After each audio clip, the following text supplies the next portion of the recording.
बिस्मिल्लाहिर्रहमानिर्रहीम सुबहानल्लाहि व बिहम्दिही सुबहानल्लाहिल अज़ीम सल्लल्लाहु अलैहि व आलिहि वसल्लम। नाज़रीन कराम अस्सलामु अलैकुम। बाज़ार में शोर व गुल था। दुकानदार अपने अपने सौदे बेचने में मसरूफ़ थे। लोग ख़रीदारी कर रहे थे। हंसी खुशी के माहौल में एक औरत खामोशी से एक दुकान के सामने आकर रुक गई। उस औरत के कंधों पर एक पुरानी चादर थी जिस पर जगह जगह पैबंद लगे हुए थे। उसकी आंखों में दर्द छुपा था और उसकी खामोशी उसकी गुर्बत की गवाही दे रही थी।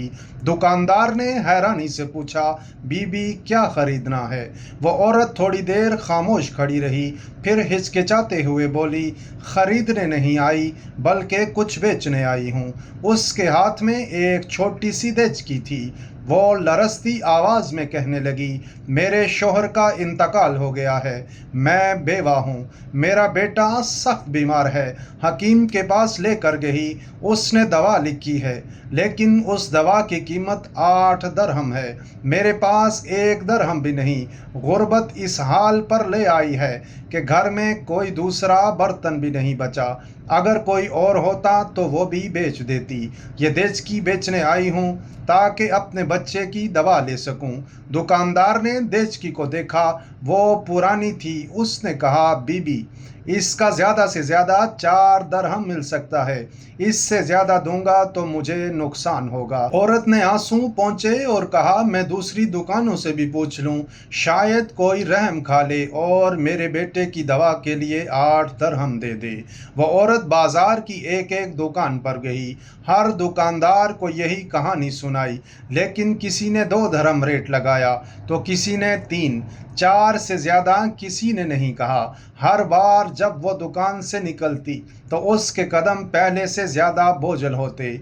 पहला दुकानदार उसके पीछे चल पड़ा और बोला, बीबी ये मुझे दे दो, इससे ज़्यादा नहीं मिलेगा। औरत ने कहा, बाकी के 4 दरहम का बंदोबस्त कैसे करूंगी? बस एक आखिरी दुकान रह गई है, वहां से भी पूछ लेती हूँ। वो आखिरी दुकान पर गई और फिर वही दर्द भरी कहानी सुनाई। बेवा हूँ, बेटा बीमार है, दवा के लिए 8 दरहम चाहिए। ये बर्तन खरीद लो, शायद मेरा बेटा बच जाए। दुकानदार ने देचकी को हाथ में लिया, गौर से देखा, फिर उस औरत की आंखों में झांका। वहां सिर्फ आंसू ही नहीं, मजबूरी, दर्द और एक मां की बेबसी थी। उसने कहा, बीबी ये देचकी पुरानी ज़रूर है, लेकिन बहुत ही कीमती है। आप इसे इतने सस्ते में क्यों बेच रही हैं? क्या आप मुझे 25 दरहम में बेच देंगी? औरत ने कहा, क्या मजाक कर रहे हो मेरे साथ? दुकानदार ने कहा, ना मजाक नहीं कर रहा। दुकानदार ने फौरन तिजोरी खोली, 25 दरहम उस औरत के हाथ पर रख दिए और कहा, ये ले अपने बेटे का इलाज करवाएं। औरत हैरान रह गई। उसकी आंखों से आंसू बह निकले। वो बार बार दुआएं देती हुई खुशी खुशी वहां से रुखसत हो गई। पहला दुकानदार उसी दुकान पर रुक गया और हैरानी से बोला, ये क्या किया तुमने? वो तो खुशी से 8 दरहम में बेच रही थी, तुमने इस देगची के 25 दरहम दे दिए। ये कारोबारी तरीका नहीं। अगर इसी तरह लोग करते रहे तो ख़ानदान का खर्च कैसे चलेगा? वो नेक दिल दुकानदार मुस्कुरा कर बोला, भाई तुम सब देगची देखते रहे, लेकिन मैंने उस औरत की आंखों में छुपे आंसू देखे हैं। उसकी कहानी लफ्ज़ों से ज़्यादा उसकी खामोशी में थी। वो माँ हर दुकानदार को बता रही थी कि घर में कुछ नहीं बचा।